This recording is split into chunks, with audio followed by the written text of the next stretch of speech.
I think people will keep joining. Dheeraj, shall we start? Hello. Yeah, I think you should start at 7:03. Good evening, ladies and gentlemen. Today we have a very interesting article. Effect of stenting plus medical therapy versus medical therapy alone in the risk of stroke and death in patients with symptomatic ICAD. That's the article which is published.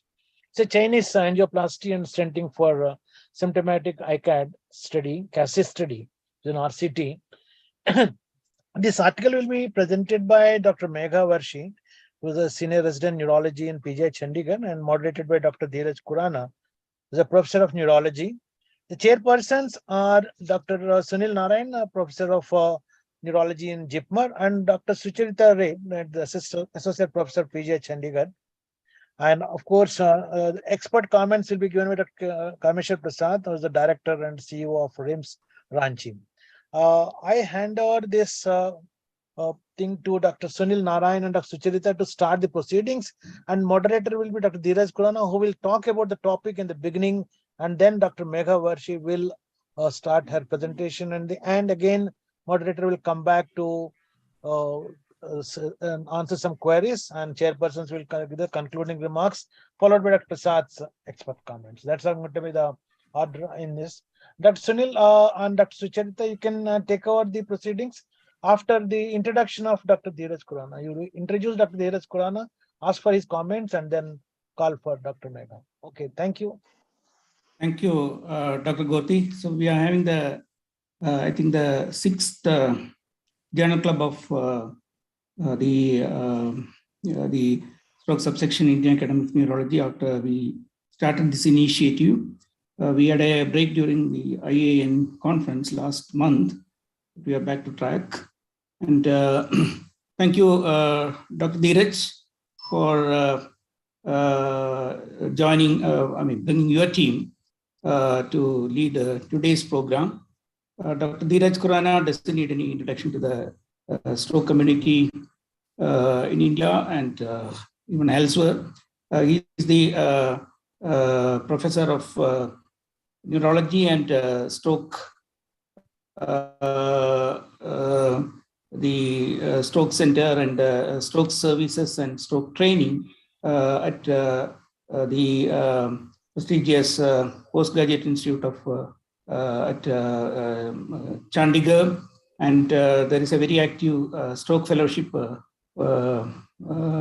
The program is already in place, or no, not as yet. Not as yet.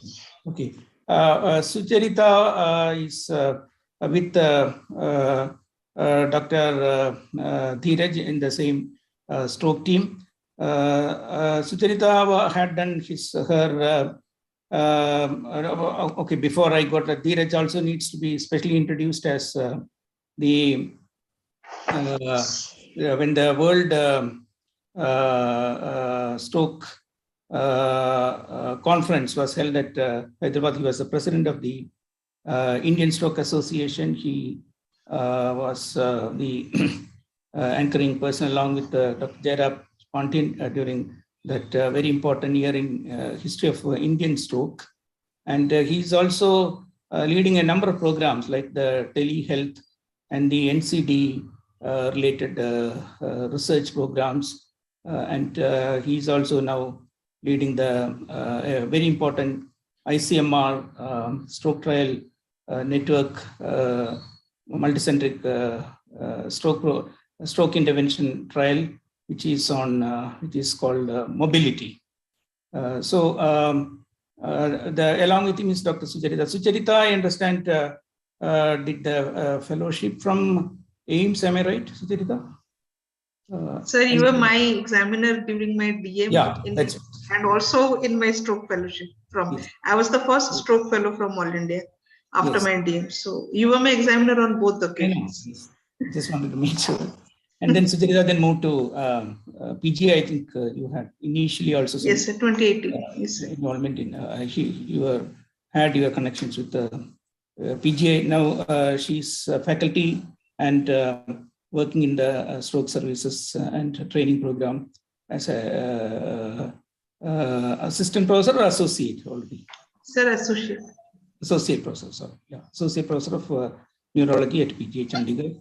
And I now hand over the program to Dheeraj and Sucharita before Meghna does the presentation. Welcome, Dr. Meghna as well. Thank you, Dr. Sunil, and thanks, Dr. Gothi, for this wonderful initiative and inviting us to present the Journal Club here today. So, as the Journal Club title of the article was just introduced by Dr. Gothi, it's called the CASIS, and it is a Chinese trial on comparison of stenting with medical therapy alone and intracranial atherosclerotic disease. So intracranial atherosclerotic disease, as we all are aware, is preferentially common in Asians as well as Africans. And it is of great importance to know the results of such trials, especially for our population. So importantly, just to put in a short background, we've never been able to find the right kind of treatment, because even when given the best medical therapy, there is a very high risk of stroke recurrence in the ensuing 1 to 2 years. And two major clinical trials which were done in the past, both by the same PI, Kaimovitz. He did the VASIT trial, which was comparing warfarin, because that was considering at that point of time, many years back in the 90s, this was probably the best alternative thought versus antiplatelets. So the VASIT trial did not prove the superiority of warfarin or even the non-inferiority. And then as the intervention procedures became more popular and the advancements in devices, the wingspan got developed, and the first wingspan trial was the Sampras trial, again with PI as Kaimovitz. But importantly, these two previous clinical trials, although did not show the effect of stenting to be better than medical management, but what insight it gave us, and for all these years, like it's been over a decade that Sampras got published, that medical therapy, if given as per guidelines, itself protects a patient from another stroke, incident stroke, and that's exactly what we've been following. So this current trial, which will be now detailed out and discussed, and then the critical appraisal, which will be done by Dr. Megha, is trying to answer the same question, whether since over these years, there has been advancements in the device procedures and the device. However, this trial, as she would tell you, it took many years, something which reminds me of the CREST trial. So the CREST trial had a similar design, and it took around 8 or 9 or 10 years when the CREST trial got published for the extracranial carotid atherosclerotic disease. So with this introduction, I think let's move on to the discussion of the clinical trial and its appraisal by Dr. Megha Vashni. Megha, please.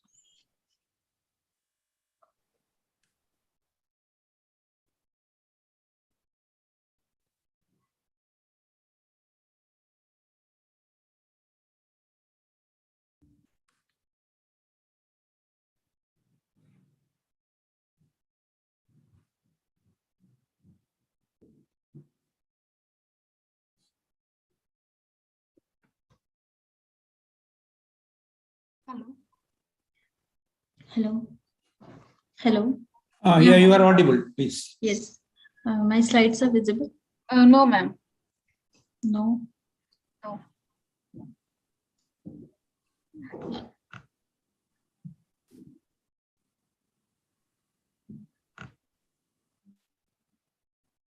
The very first option, share screen. Click on that.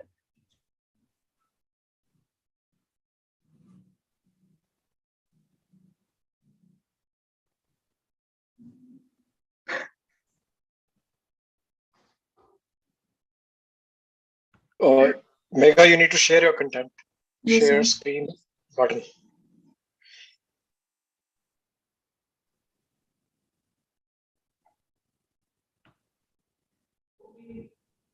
Yeah, Now is it go on visible? full screen. Slideshow, yeah. No, it's fine. Good morning, good evening, everyone. Today, I'm going to present in the Indian Substroke section Journal Club with the aim of studying the effect of stenting plus medical therapy versus medical therapy alone on stroke and death in patient with symptomatic intracranial stenosis. It is also being short formed as CASIS trial, which was conducted in China.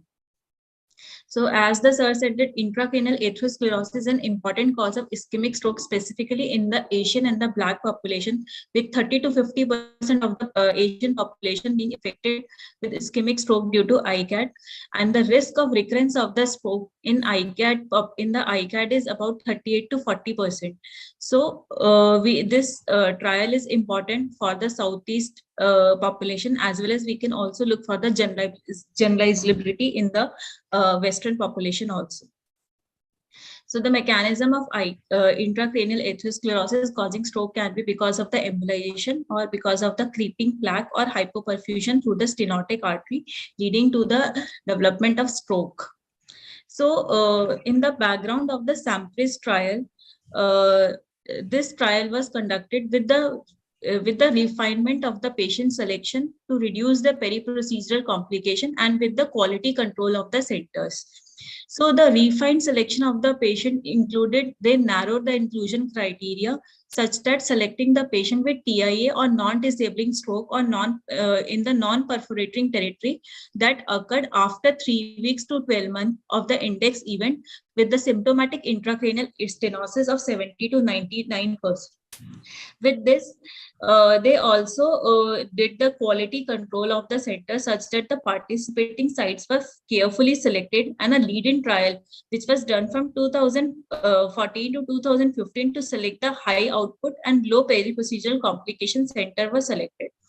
And they also ensured that the low periprocedural complication as well as the high level of follow-up of 3 years to be done in the patient, which may result in long-term benefit and protection of patient from the subsequent disabling stroke and death. So the research question for the trial was thus performing angioplasty and stenting 3 weeks or more after the index event along with the standard medical therapy will reduce the risk of stroke or death compared with the medical therapy alone in patient with TIA or ischemic stroke due to severe symptomatic intracranial atherosclerosis. So it was a multi-centered study and was randomized open label with a non-inferiority with a parallel assignment of stenting versus medical therapy, and the outcome assessor was blinded with the primary purpose of treatment of the patients. And the study was funded by the National Health Commission of China, and the supplemented funding was done by the Stryker Neurovascular, the third-party site monitoring and auditing. So the PCOT for the study it included symptomatic ICAS intracranial atherosclerosis stenosis patient who presented with TIA or stroke after 3 weeks to 12 months with a intracranial stenosis of 70 to 99% in the major intracranial artery, which included internal carotid, MCA, vertebral or basilar artery. And patients were randomized and went under intervention to intracranial stenting plus medical treatment versus medical treatment. And the primary outcome was stroke or death within 30 days of enrollment or any stroke in the territory of the symptomatic intracranial artery beyond 30 days or 12 months. And patients were followed up for a period of 3 years. So before the start of the enrollment of the first patient, the trial, there was a credentialing of the sites were done this was started from July 2013 to March 2014. And in this, they ensured that at least 5 cases were performed by the surgeons who were performed by each surgeon with the annual intracranial stenting volume of more than 30 in the past 3 years. And those, according to the record of the past 3 years, the 30-day rate of stroke or death in that center should be lower than 15. So based on this, the first patient was enrolled in 2014 and the last patient was enrolled in 2016. And the total sorry, was, Dr. Meghna, yes, sir. Less than more than 30 is the volume. The at least 30 for the last 3 years has been conducted in the site, at that site. Yeah, in that the qualifying artery, the 30-day stroke or death after stenting is less than 15 was enough. Was lower than 15, then only it was taken into the, out of the, they actually choose 10 sites, and out of the 10 sites, only 8 sites were selected. And based on this. What is the percentage? Usually they say that less than 6% should be the. But they have not mentioned as such the percent in that. Sure. Because when they say number, we don't know the total number of cases out of which it is 15, no? Yes, sir. But they did not mention the number in that. Okay. Right, please go. Yes, sir. So the inclusion criteria included patient with symptomatic intracranial stenosis, TIA, or non-disabling stroke with the MRS of 0 to 2, and the stroke was confirmed by diffusion weighted imaging on MRI and the patient included were after 3 weeks to 1 year of the first randomization. And severe stenosis was defined as degree of stenosis of 70 to 99%, which was confirmed by conventional angiography by Vasek criteria. And a written informed consent was taken in the patient age group between 30 to 80 years. And other inclusion criteria included the expected ability to deliver the stent to the lesion. The target vessel reference diameter must be between 2 mm to 4.5 mm with a stenosis length of less than 14 mm. And it also included females who were non-pregnant and with normal menses, and patient is willing and able to return for follow-up as per the protocol. So the 70 to 99% by which imaging report? Sir, by conventional angiography with the Vasek criteria, they defined 70 to 90%. So every patient who was suspected, who was randomized, was first underwent a conventional angiography to confirm the stenosis. That is a DSA has been done. Yes, not sir. this case. Yes, sir. Dr. Sunil, we have Dr. Vivek who is going to explain to us this. Right. Okay. The neurointerventionist. Okay, carry on. And the exclusion criteria included stroke which occurred within 3 weeks or TIA. Perforator occlusions were also excluded involving the basal ganglia, brainstem, or thalamus. Tandem extracranial or intracranial stenosis or occlusion that is proximal or distal to the target lesion was also excluded. Bilateral intracranial vertebral artery stenosis was included, and any recent infarction or any evolving stroke or massive MI, massive cerebral infarction involving one half of the MC territory or any intracranial hemorrhage, epidural or subdural hemorrhage was also excluded. And non-favorable vascular anatomy in the form of tortuosity or unable to perform the pre-operative angiography was also included as the exclusion criteria. And presence of severe calcification at the target lesion was also included in the exclusion criteria, and a previously placed intravascular stent or graft, or even those who were planned for both intra as well as extracranial stent was excluded from that. And intracranial tumor, any vascular malformation, any history of active bleeding, diathesis, or patient participating in other group or device trial were excluded from the trial. And inability to understand or cooperate with the study procedure or sign an informed consent was excluded. So based on this, a sample size calculation was calculated that the 1 year risk of primary outcome was assumed to be of the primary outcome in the form of stroke or death was assumed to be 7.3% in the stenting group versus 18% in the medical therapy group. So based on this, a 59% relative risk reduction with a 80% of power and an alpha error of 0.05, 151 was the minimum sample size which was estimated. And to add on to this, the loss to follow-up and early withdrawal was assumed to be 20%. So a total sample of 380 was expected to be included in the trial with 190 per group. And randomization and blinding was done with a simple 1:1 randomization with a computer generated random number, and eligible patients were randomized into 1:1 with medical therapy plus stenting versus medical therapy, and an independent outcome assessor committee and imaging core laboratory determined the primary and secondary outcome blinded to the treatment assignment. So the trial treatment included best medical therapy versus best medical with stenting. So in the best medical therapy, patient were given aspirin 100 milligram plus clopidogrel 75 milligram daily for 90 days, followed by that aspirin or clopidogrel alone daily thereafter. Along with the antiplatelet therapy, this also included control of stroke risk factors in the form of lowering the LDL to less than 100, with reducing the blood pressure to less than 130 in diabetics and less than 140 in the normal population. Megha, can you hear me? So, when you are saying you have to compare it with the studies that are similar in nature, in your case, it is the SAMPRIS, that is the index trial, whose extension you're talking.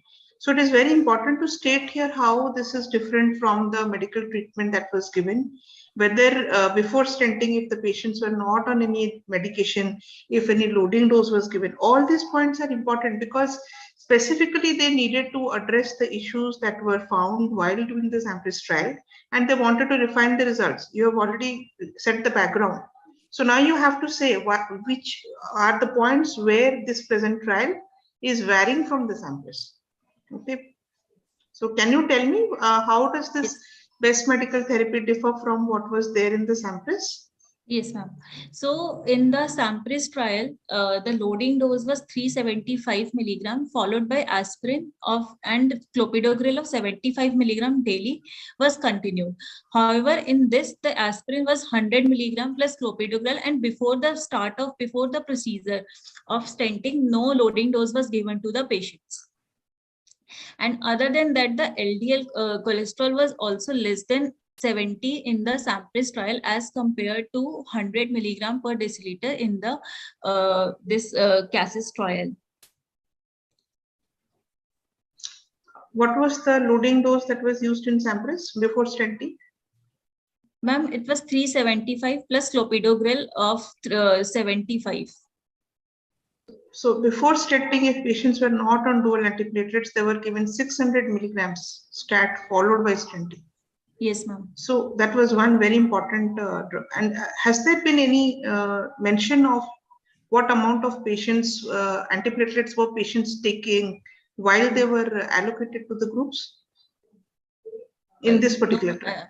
No, ma'am. In this trial, they have not mentioned in the article as well as in supplement what was the duration before which the patient were on antiplatelet and what was the dose before the doing any stenting patient was receiving.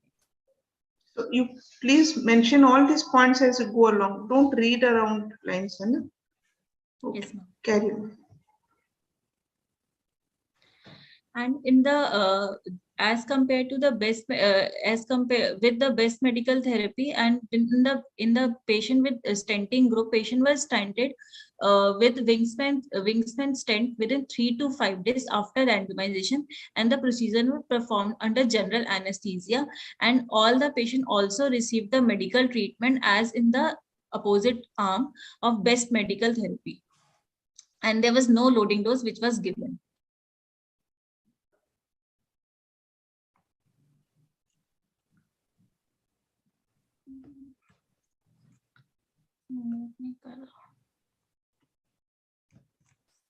They did use the very same stent which was used in the... Yes, sir. The wingspan stent which was used in the SAMPRIS trial was also similar to which was used in this trial. Slides are not moving? No, sir. Digital team, please look into that.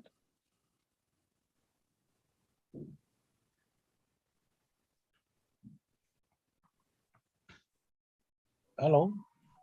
Hello. You can just unshare and then reshare it again, Megha. Unshare and then restart your, check it now.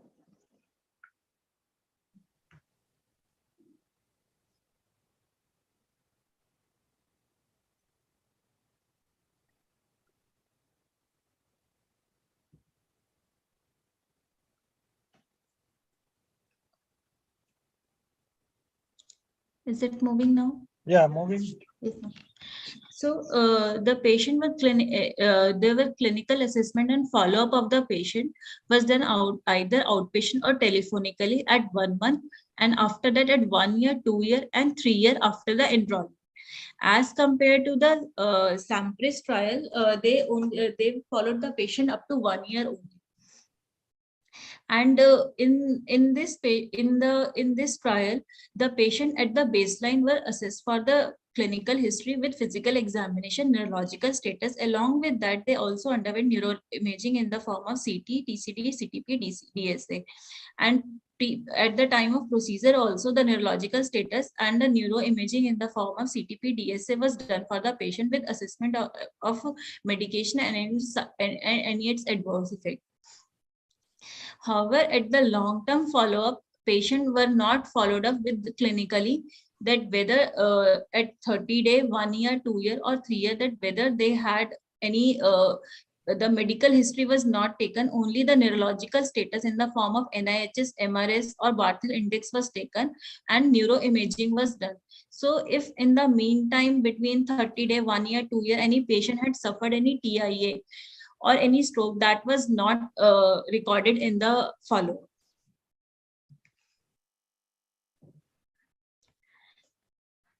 The statistical analysis included efficacy evaluation, secondary outcome, and baseline characteristics. Kaplan-Meier curve was used to look for the survival analysis, and Cox proportional hazard ratio was also used to calculate the hazard ratio.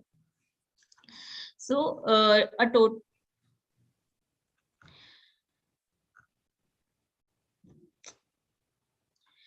So a total of 1152 patients were assessed and 772 were excluded, because as of them, some 325 declined to participate, 70 had a perforator stroke, and other patients have previous endovascular treatment or allergy to contrast or psychiatric disorder or comorbidities which could not tolerate the general anesthesia or angiographic assessment.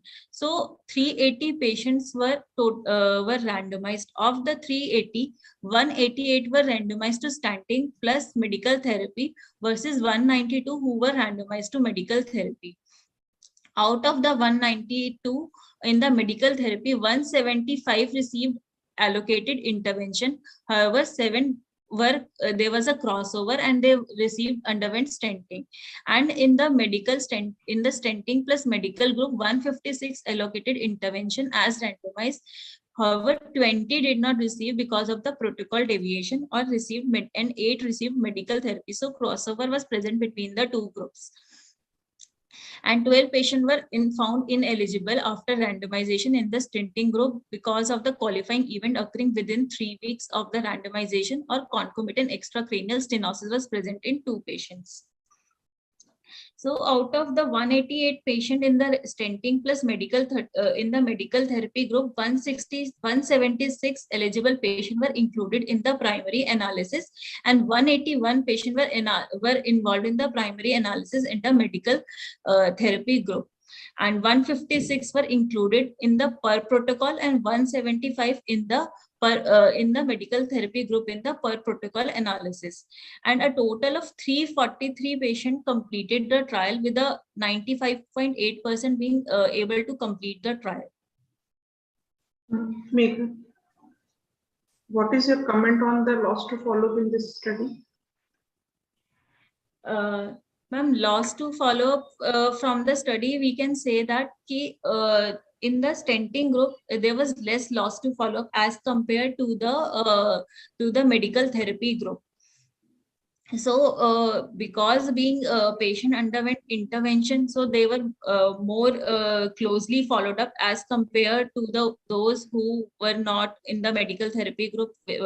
This I can conclude from this. So no, while preparing the sample size, they had assumed a loss of follow-up of around 20%. 20% loss to follow-up they expected, so ma'am. that should be your answer. So it has become less than that, so it is acceptable, within acceptable limits. Yes, ma'am. Okay.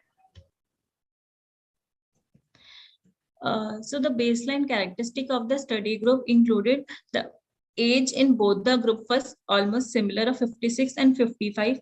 Ethnicity, as there was the Chinese trial, they included Han versus non-Han. In that, predominantly 97 and 98% was Han population only. And the preceding risk factors included mainly the hypertension in both the groups, followed by diabetes, and other included coronary artery disease, peripheral arterial disease. And this is patient 49, that is 27% in the stenting group, and 26% in the medical therapy group received antiplatelet. But for what duration and what was the total duration, that has not been explained in the study. Other than that, the qualifying event, that was TIA or stroke. So the TIA was defined based on the clinical criteria only, and no imaging was done at that time. And 50% of the patient were with TIA and stroke, and 50 were with the stroke. With the NIH's score, median was 0, and MRS was 0 also. So patient with very low risk or recovered from TIA or recovered from stroke were taken into this study. And stroke could be and the stroke was defined between the artery to artery, any isolated hemodynamic compromise or mixed mechanism. And as compared to the previous trial of VISIT or SAMPRIS, the time from latest ischemic event to randomization was 35 days in this trial, as compared to 7 days in the SAMPRIS trial and 12 days in the VISIT trial. And the symptomatic qualifying artery included any of the intracranial arteries. Predominantly was the middle cerebral artery, followed by basilar artery and other arteries also. And the stenosis of the symptomatic of the qualifying artery, that was predominantly between the range of 70 to 79. Only 6 patients were included of severe stenosis in the form of 90 to 99 or 80 to 89.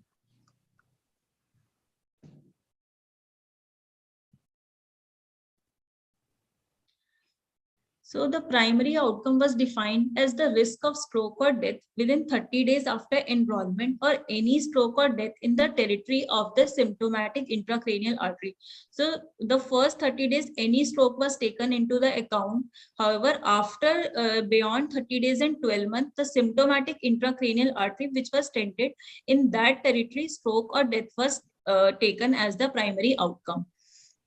So the component, so they found that in the percutaneous, in the stenting group, only 8% had the event as compared to 7.2%, and the hazard ratio was 1.1, and the p-value was 0.82, suggesting it to be non-significant between the two groups. As we compare with the SAMPRIS trial, they basically compared the stroke or death after 1 year. This peri-procedural risk was 14.7% versus 5.8% in the SAMPRIS, and it was stroke or death in 1 year in the SAMPRIS was 20% versus 12.2%. So if we compare that, there is 48 and 7.2%, suggesting to be non-significant. The Kaplan-Meier curve for the cumulative probability of the primary outcome, including the full analysis set as well as the per protocol set, showed similar non-significant in the stenting as well as in the medical group, with a confidence with a hazard ratio 1.1 and 1.23 in the per protocol also. The secondary outcomes included disabling stroke or death beyond 30 days to 3 years in both arms, and any stroke, severe TIA, any cardiovascular event related to stenting or medical therapy within a follow-up of 36 months. Other outcome which they mentioned, compliance rate of the patient with regular therapy within a follow-up of 36 months, they have mentioned, but they have not given in the article or the supplement how was the compliance rate of the patient with the regular medical therapy. Similarly, the complication rate associated with stenting procedure is not also being mentioned, that how many patients had peri-procedural complication or restenosis of the stent. They also mention about NIH's MRS and Bath Health Index assessment, which has also been not been mentioned in both in the supplement as well as in the article.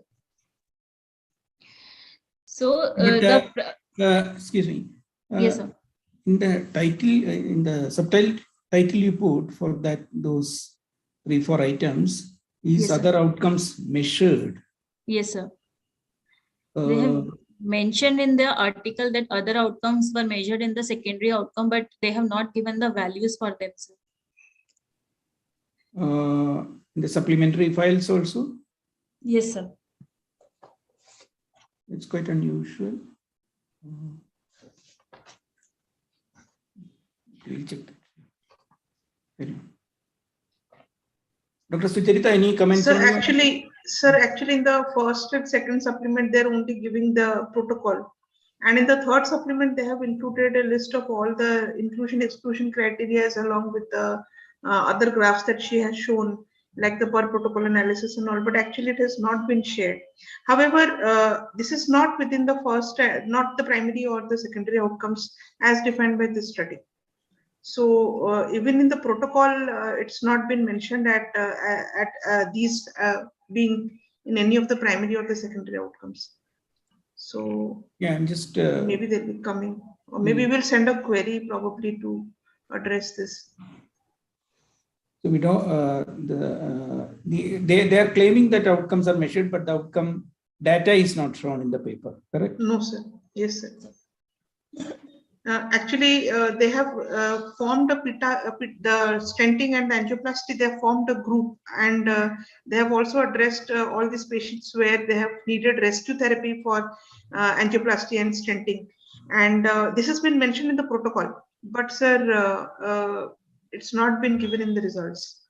Maybe I think other papers will follow subsequently. Yes, sir. Yes, sir. Possibly. Actually, they have included one post-hoc analysis in this paper also. But secondary and other analysis has not been done. Maybe these will be addressed in subsequent papers. Yes. Please continue. Yes, sir.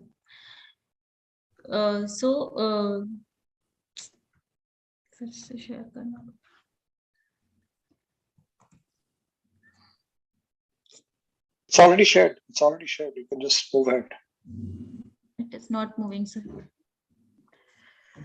Then unshare it again. So actually the department is closed today. So I told her to sit on the outer room in my chamber only. So that is where there is a bandwidth issue. You can unshare and restart.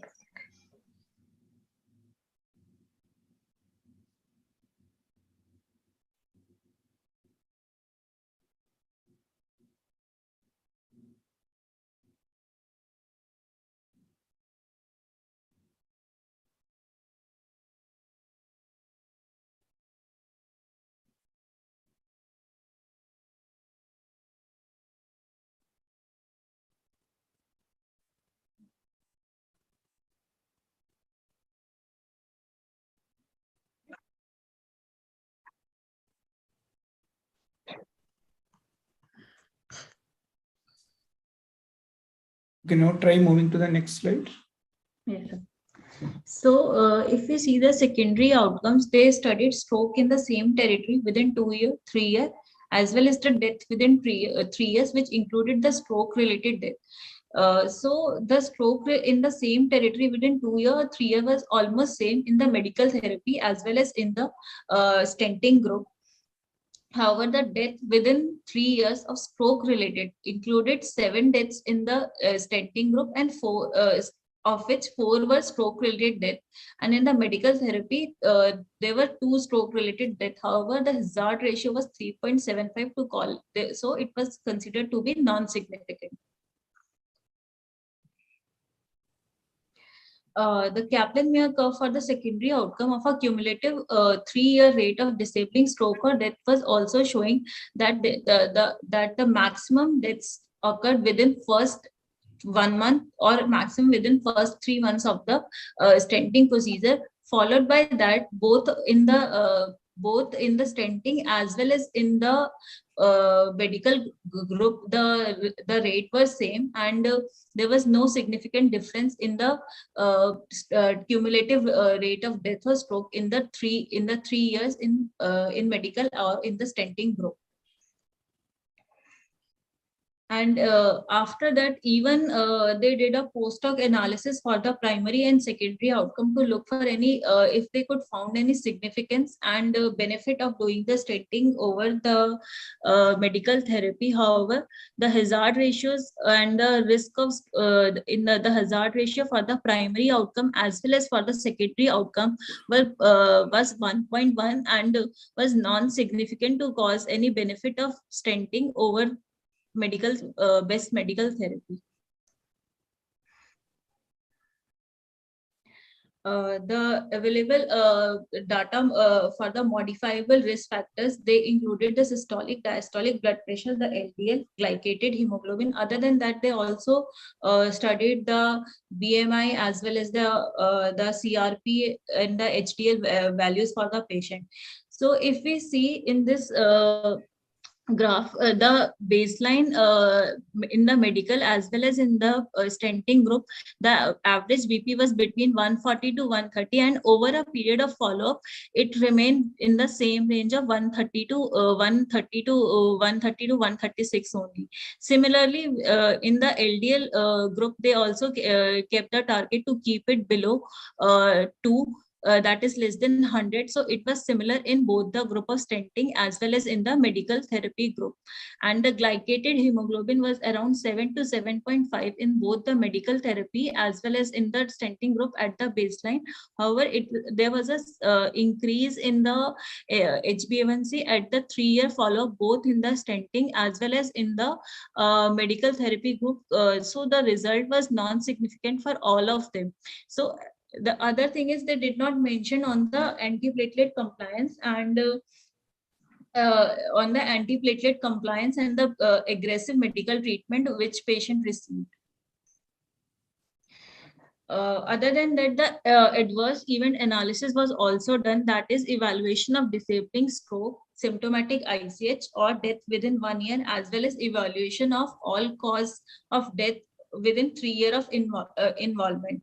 So in the stenting group, within 30 days of the enrollment, 5 patients had disabling stroke, may be related to the peri-procedural complication, as compared to the medical therapy group, in which only 2 patients out of 181 had the disabling stroke. Symptomatic ICH was present only in the stenting group only. There was no ICH seen in the medical group. And if we see over a period of follow-up of 3 years, the stenting as compared to the medical group, it was 4.4% in the death rate in the stenting group as compared to 1.3. However, it was not statistically significant.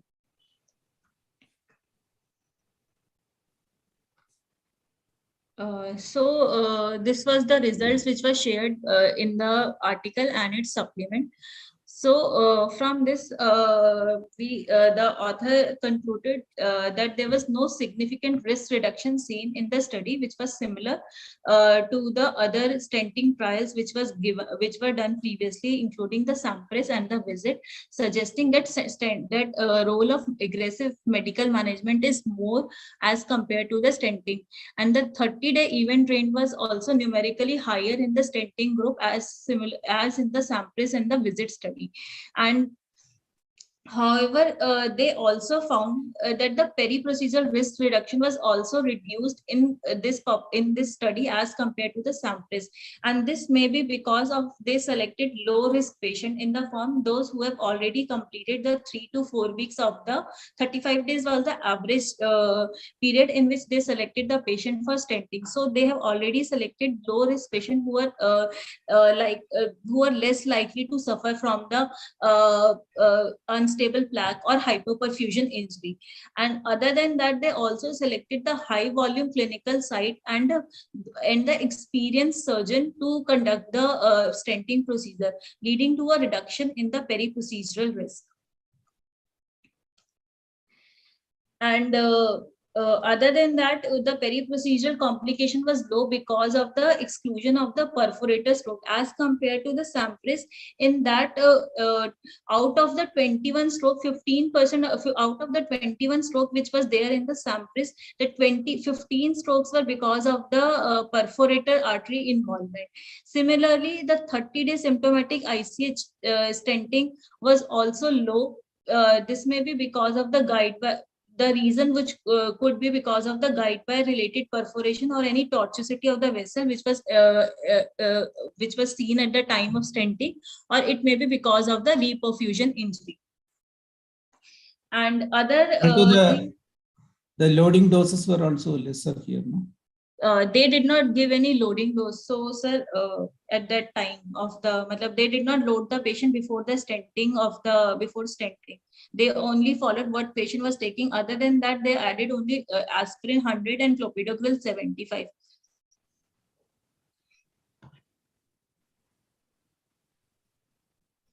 Yeah, continue. So yes, sir. That could also help into that. Yes, sir.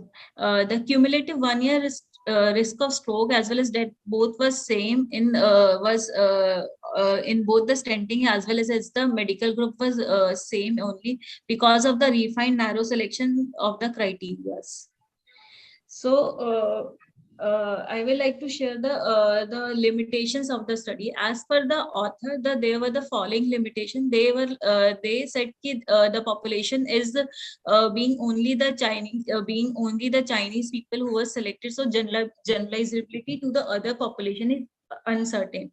Other than that, they also said they did not use the questionnaire for verifying the stroke recurrence. Only NIHS, MRS, and brain imaging were used. However, they did not mention in their study about the TIAs, what type of TIAs were there, whether they was high grade or low grade. And other than that, they also did not mention in their follow-up that how many patients had a recurrence of TIA in the same stented territory. They only mentioned about the stroke and death in the stented territory. And other than that, the author also, though it was their refinement as well as it was both a limitation as well as the advantage that they enrolled only low risk patient, that is those who were only NIHS of 0 to 1 or MRS of 0, and patient with high grade stenosis of more than 80% were less than 10% in the stented group. Other than that, the author also mentioned that they did not follow the aggressive medical therapy as compared to the previous Sampras trial. And however, they did not, as per me, I think they did not mention also about the drug treatment compliance. Also, they did not mention about the peri-procedural complication in the form of restenosis or complication rate. Further, they did not mention at the time of angiography or at the time of performing the stenting, the plaque morphology, which itself can be responsible for the embolic stroke or reperfusion injury causing the recurrence of stroke in the patients. And this is from my side, sir.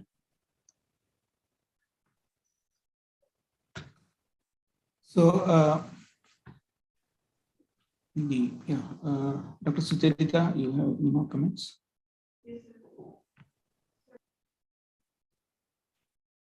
No, Dr. Sunil, we can ask the radiology colleague of ours, Dr. Vivek, to have his comments on this. Yes, please. Dr. Vivek, can you come on screen? Yes, sir. Hello. Vivek, you are audible. You can talk. Yes, sir. Basically, this trial has 3-4 differences from the Sampras trial. First thing, they have narrowed down the selection criteria. In Sampras trial, they tried to intervene after 7 days of the onset of stroke. While this trial, they intervene after a period of 3 weeks, which is a more safer. As if you intervene after 7 days, there are certain plaques which are hot plaques we called. They're unstable and then likely to be cause of thrombosis or embolic complications. Second thing, they systematically excluded the perforator strokes. But only the upper limit of the duration only is increased, no? Yeah, sir. But usually if you intervene unstable plaque within a very acute phase, when it is unstable, it is likely to produce more thrombosis and embolic complications. Sorry, I didn't get you. In this trial, they included both acute phase and then the extension. Sir, the intervention time is just prolonged, or the acute prolonged, phase? sir, prolonged. They have tried to intervene after 3 weeks. In the criteria they have mentioned, they intervened after 3 weeks. Okay, While in here, Samples trial, they intervened after 1 week. Okay. So here And there is other the earlier intervention. Yeah. So they are preferred for the intervening late when the plaque is stabilized with medical therapy. So ultimately, patient would have been on the dual antiplatelets as well as on the statins. So it would have stabilized the plaque, and then it has made the intervention relatively safer in this particular trial. And one more point, usually ICAD causes 3 types of stroke, we call it. First is a perforated stroke. When the plaque shifts in the perforator, it occludes the perforator, that is isolated perforator stroke. Other is embolic phenomena. When some debris are released from the unstable plaque into the downstream along the vascular territory, it causes the embolic shower. And third phenomena is a combination of both.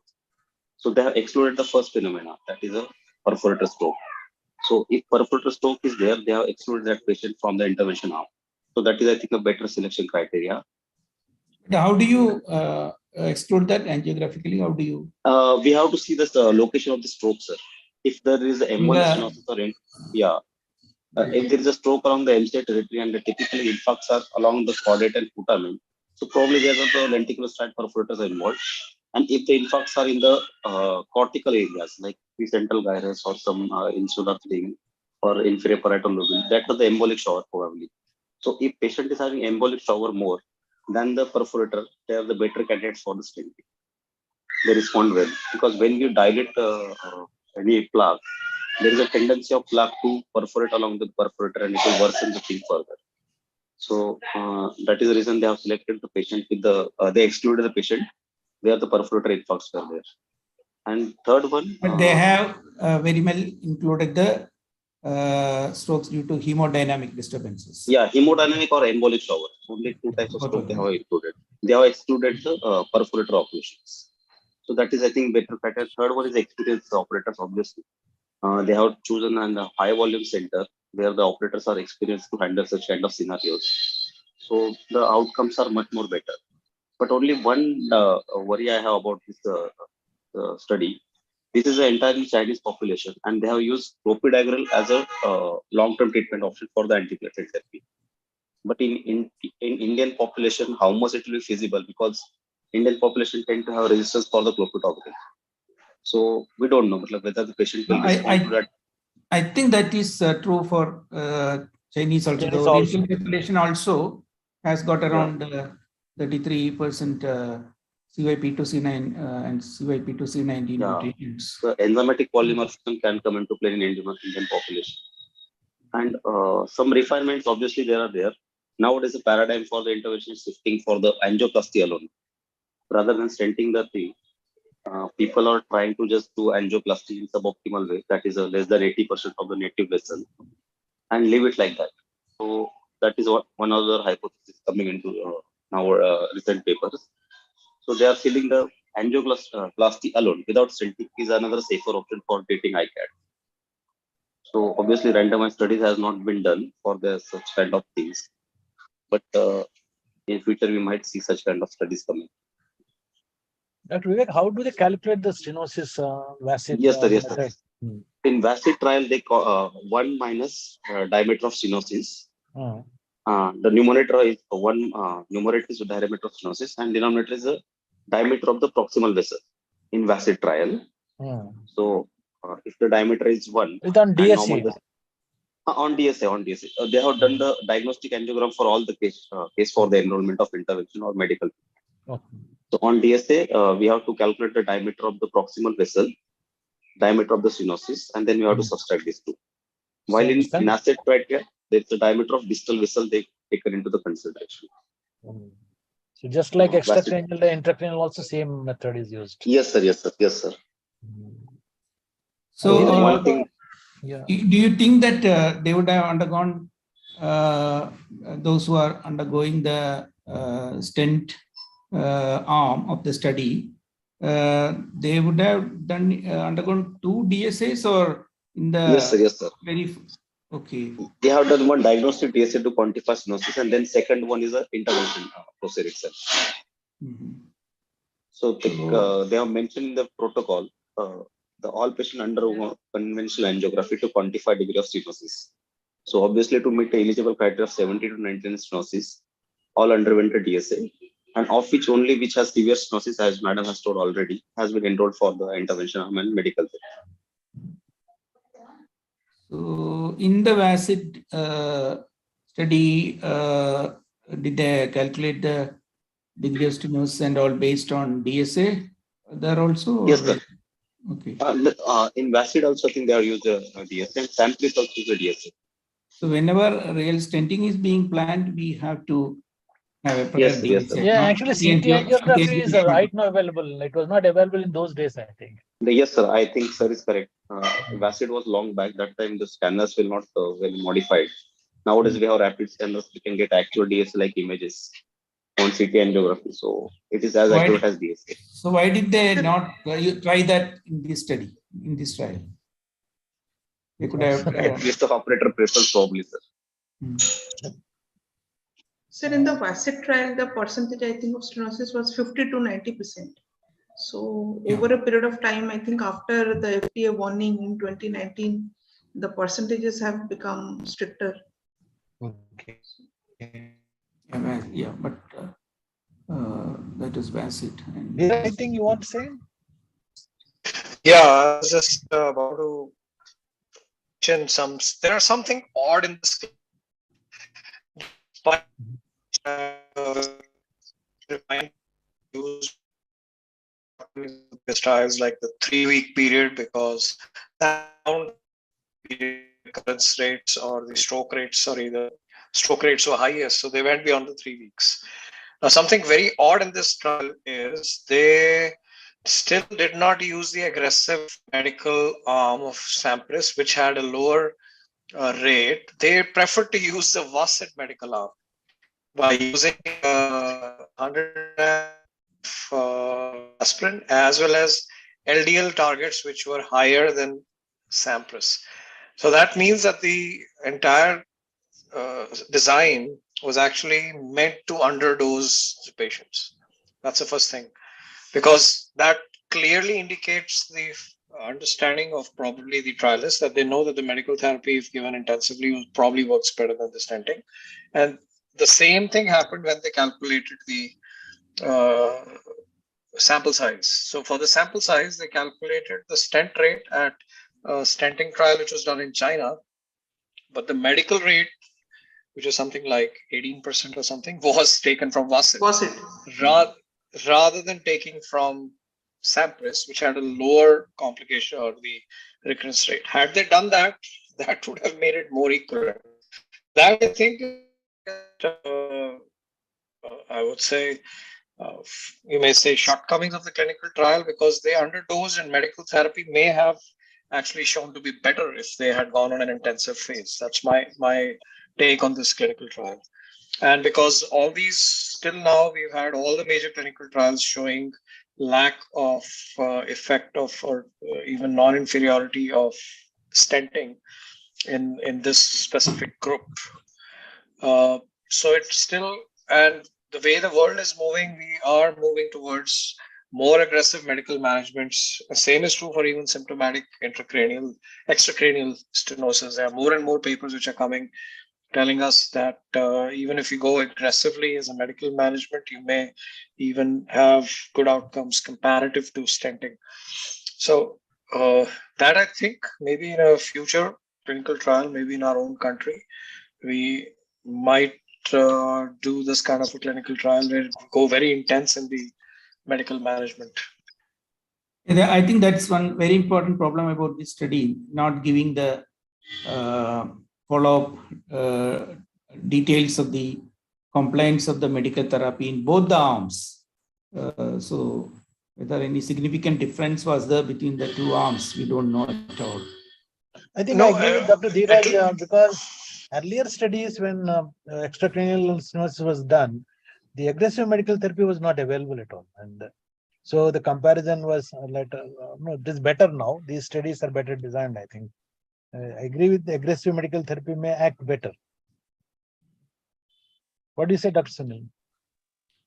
Yeah, I mean, in this we can't comment at all because either arm they have a problem of the data of compliance to medical treatment. They have, of course, admitted that, but still it's a major issue when we try to look at what we can make out of this trial. That is a major deficiency I'm seeing actually. We also actually just wanted to know this is. But when we look at the changes in the blood pressure and LDL, though the blood pressure LDL levels were quite parallel in both the groups, which meant that the therapy which was given, the medical therapy, was kind of comparable in both the groups. Yeah. But they kept levels which were not, they should have kept lower targets. They kept higher targets, which was odd for both blood pressure as well as this thing, lipids. This is obviously a Stryker funded sponsored study. Yes, that's true. The data analysis and all is by academic institutions, or they were just providers of the patient care services? No, I think the funding was from the government of the Ministry of China. Yeah, from the MRs, from the PRC ministry. And that the funding which was given by Stryker probably doesn't have a role because that was for auditing the site. So when auditing of sites are done, it only looks at the procedure. It doesn't have anything to do with the designing or even the data collection. So I think there was no bias from the side of the funding, I feel. So they have actually mentioned a third-party data management system. So auditing. So that was funded by Stryker probably. Yeah. So that only is personnel coming to see whether the trial was carried out in the proper GCP manner. So that kind of never interferes with the trial management as well as data. So they had nothing to do with the data. Neither did they provide funding for the device. So that kind of takes away the bias, if at all there was any. So usually what we do is there is for all these interventional trials, there is a consort checklist.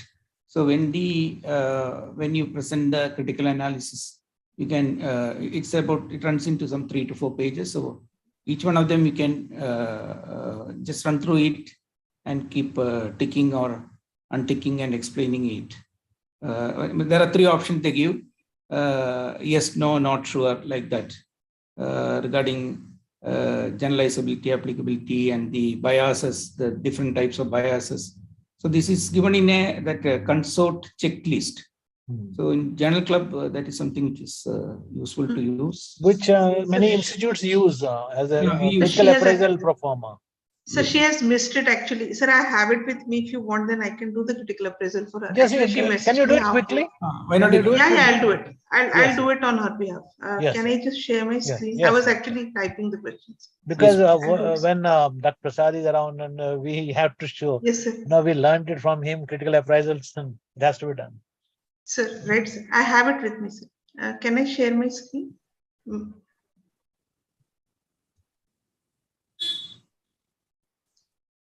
Sir, I just wrote it while it was happening. So this is just a very rapid run through. Okay. So the first one would be validity assessment. There was a control group and it was a simple randomization that was done 1:1 through an IVRS system. Allocation bias and all is not told because it's just 1 second, sir. It's an open label, so yes, there is it's an open label allocation. So that was known, but the outcome assessment was done by people who were not aware of the groups or the improvement that has been given, or even the treatment that was given to them. They have mentioned that all the groups are identical at baseline. At least they cover most of the important features like hypertension, dyslipidemia, and also the major important features, at least which have been covered through the WASID or even the Sampras trial have been mentioned, but they have not mentioned one important feature as to how many of these patients were having prior use of antiplatelets, and if it was single or double, and at the time of recruitment into the study, if there were on any antiplatelets. So that is one data that is missing in this paper. Equal care has been told, but sir, obviously it's the intervention versus the arms, but we do not have detailed data about that. And they assumed a 20% loss of follow-up, but I think it was 18 patients in the intervention arm and around 12. So follow-up was almost complete. And in comparison to the WASID, in the medical arm, yes, the last follow-up was beyond what they had accounted for, or it's within the... No, sir, within, very much within. So 20% they had decided for the loss to follow up, and it was only coming to around 11% in the both arms on an average, and even less so for the medical arm. So it has been complete. And adequate Sampras trial also followed up for 2 years. This is one study that has taken it 1 year beyond. So, and in any case, we know that the natural history shows that the majority of strokes occur within the first few months also, and within 1 year. So I feel it is adequate.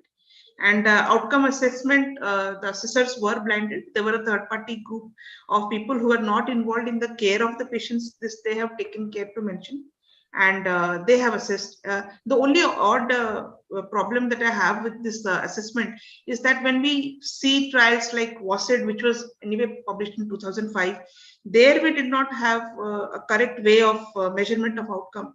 But in Sampras, the outcome assessment has been given in detail. So even in the follow-up, if they felt that the patient, anyways, the follow-up was very strict in Sampras. The first follow-up was at 4 days. The next was, I think, in 30 days, and then 3 months, and then up to a year. This is very liberally spread out in this, as also the inclusion of the patients beyond 3 weeks. They are only assessing in a way by the NIHSS, the MRS and imaging. So if within the period of time of 1 month where they have taken the first follow-up, somebody has suffered a small stroke and maybe the diffusion has gone negative, that is not covered. They have not asked for those histories. They mentioned that in the limitation also, that they did not have a quality of life assessment where an incident stroke in the meanwhile was considered in this paper. But even while assessment of the patients, if an NIHSS worsening was beyond 4 or an MRS worsening of 1, as was outlined in Sampras, has not been, it's not that thorough. So both intention to treat and per protocol analysis, both have been done. And we just found out that even with, like Dhiraj just mentioned, that even with such parsimonious treatment of antiplatelet administration to patients, it was designed for non-inferiority and there was no observed difference. It was just a 9 versus 7.2. And the primary outcome as well as the secondary outcomes were not different. However, in the results, the symptomatic strokes, both ischemic and hemorrhagic, which were more in the stenting arm, but statistical significance was not seen. And finally, this is highly applicable. We do have intracranial stenting done on and off in my practice, and the PICOT has been well defined in this study also. So the population is definitely relevant, and availability and feasibility is a question in some government institutes, but I feel that overall many private centers are doing. Comparison is relevant because I think Sampras suffered with the burden of giving a very high dose of antiplatelets, which actually made the periprocedural hemorrhages a huge percentage. They have, in the effort to cut down on the periprocedural stroke risk, and they have cut down the antiplatelet part, but still they have not managed to show a significant result. And clinically relevant outcomes, even if it's a outcome of stroke or death, but I feel that some other outcomes should have been considered, at least in the follow-up, bit more stricter criteria for asking about any improvement in the any intermediate stroke or TIA-like symptoms, and maybe quality of life, which they have also outlined. These were certain things that could have been considered. Although MRS and Barthel they have done, but all stroke-related outcomes or restenosis rate, which even has been discussed today, as to what happened to the main intervention, these are not covered. And likely benefits for the potential, sir, it's a negative trial. So I feel that at least it sends this message that in carefully selected patients also beyond 3 weeks with a stroke or TIA, medical treatment is still I as think good as probably it better. defines that we don't have to subject them to an unnecessary cost Yes, of a yes, stenting. yes. So it's kind of this gets answered over here also, because don't subject them to the potential cost of this, because medical therapy is better. That's very nice, Dr. Sunil and Dr. Sucharita. Thank you very much for chairing this session. Dr. Dheeraj and your team, excellent presentation. I think Sunil will take your permission to wind up the session. We are already 15 minutes past 8. Okay? Sure. Yeah. Right. Thank you. Thank you very much. And we had a wonderful time, and we'll meet next month again, first Monday. Thank you, sir. Thank you. Thank you, everyone. Thank you so much. Bye-bye. Please continue to join in the subsequent. Sir, we were not aware that it has also happened last year. I only thought I was informed, I think 2 months back in Ila's presentation. After that, we will No. definitely join. Actually, you are a member of Stroke Subsection WhatsApp group. Yes, It's sir. always Yes. No, no, sir, not in the WhatsApp group, sir. Dr. Sunil, we have to include her. I think we all, even a lot of, we got added later on. So I think Sucharita also got missed. Even I was not there earlier. Now we have the group coming in. So Sucharita. No, in the WhatsApp group, actually, all the new members are being added. I don't know how. When did you join, Sucharita? Sir, I have been there since 2016, sir. So I got the invitation. We I made think the WhatsApp group only last year. So it's not too old. There were missed people. Even we were not there initially, but now we've been added. So I think Sucharita can be added I now. think we'll have interesting things coming up, because last time we had Kim's participating, Vizag participated, Sri Chitra, AIMS Delhi. So now PGI. So now I'll prepare a rotation for next year, so that by rotation we'll all meet again every month. Because all will be informed. Okay? Sure. Good. Thank you. Remind you that Dr. Gaurav will be doing the stroke subsection annual meeting. Yeah, it will be in July, most probably July. Okay. Right. Great. I'll Wonderful. inform all of them. Thank you. Good night. Okay. Good night. Good night. Thank you. Bye.